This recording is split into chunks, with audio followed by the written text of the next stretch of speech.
When it comes to picking the ultimate OS for development, it really boils down to how much control you want over your environment. Arch Linux is the gold standard for anyone who wants a build-it-yourself experience, offering the most up-to-date software and the massive Arch User Repository, AUR, though it requires a significant time investment to set up perfectly.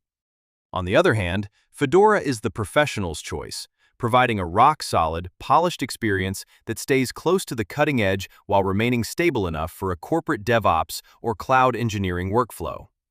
But if you want the best of both worlds, Omarchy OS is a fantastic middle ground.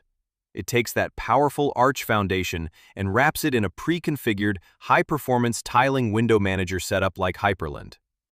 It's essentially built for developers who want a blazing fast, keyboard-driven workflow and a minimalist, high-contrast aesthetic right out of the box, without spending days tweaking configuration files. Ultimately, if you want a reliable workhorse, go with Fedora.